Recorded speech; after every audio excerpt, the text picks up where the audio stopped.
Most riders don't think about their batteries until their bike doesn't start. And when it's time to replace it, you'll usually see two options, AGM and lithium.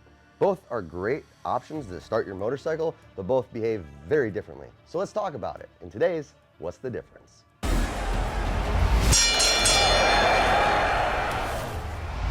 If you've been looking at new batteries for your motorcycle, you probably have seen both of these, and on the surface, they look pretty similar despite their size differences. At the end of the day, they're both going to start your motorcycle, but depending how you store your bike, cold weather, and your daily use, both are going to react pretty different. So let's dive into the differences that make them up. Let's start with what they actually are, and the easiest way to think about it is how they're built. They both start your bike, but how they handle things like cold weather, storage, and daily use, that's where the difference actually shows up. An AGM battery is a sealed lead acid battery. It's been around for a long time, and it's what most bikes come with from the factory. Something like the Yuasa YTX series AGM battery is a perfect example of that. A lithium battery is built differently. It uses a different chemistry entirely and is designed to be lighter and deliver power differently. Something like the Parts Unlimited lithium battery shows that difference pretty obviously. So right from the start, you're not just choosing a brand, you're choosing a battery based on how it behaves. Now, the first thing that most people notice is the weight. Lithium batteries are significantly lighter, often smaller in size than their AGM equivalent. Now, if you're looking to shave down weight or you're building a performance-based machine, you're most likely going to want to go with the lithium. It's the right choice. Or say you're building a custom ride and you're trying to save a lot of space. Obviously, this is going to fit into a much tighter package.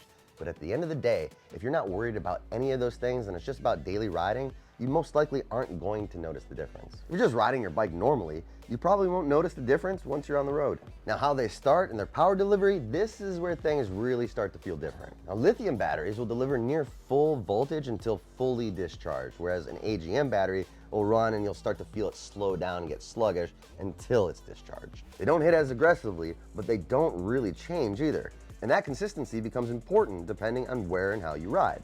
In simple terms, you'll notice the gradual loss of power with the AGM, whereas the lithium is just gonna run until it doesn't anymore. Let's talk cold weather. This is probably the biggest real world difference that exists between these two types of batteries. AGM batteries handle cold better.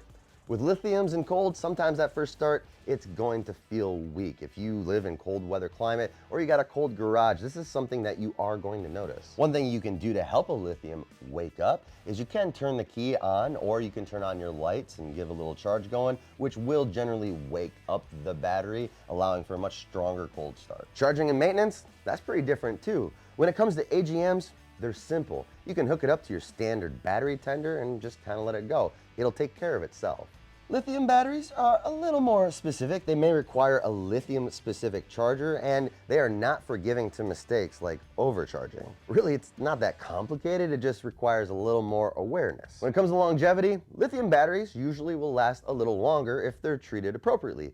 AGM batteries do die a lot quicker, but they're pretty predictable as they do so. When it comes to what you're paying for, yeah, an AGM battery, it's going to be a bit cheaper. Lithiums are going to be on the more expensive side, but when it comes to a lithium, what you're going to get is going to be less weight, you're going to get stronger power, and potentially a longer lifespan. The question is whether those things really matter to you. Now, this is where most people get it wrong. They assume lithium is just better because it's newer, or they stick with AGM without thinking about how they actually ride. The reality is, both of these work. They're just built for different situations. Where most riders make mistake is they overcomplicate this entire situation. They think lithium's better because it's newer and it has the power, or AGM because it's just something that they know. Both are going to start your motorcycle. What they're dependent on is the situation in which you're riding in. So what's the simple way to think about it? If you want something consistent, simple, and reliable, AGM is the clear choice. Care about weight, performance, feel, or you're building something special and you need the space, then lithium starts to become the right choice. And if you're really not sure, then start with reliability. That's usually the right way to go. Both of these are going to start your bike, but how they do it and how they behave over time, that's the difference, and that's what you're choosing between. But don't worry, at DennisKirk.com, we've got a wide selection and many brands that offer both, so you'll have an option that'll work best for your ride. And if you're not quite sure, you can always give our DK Tech team a call and they'll guide you to the right one.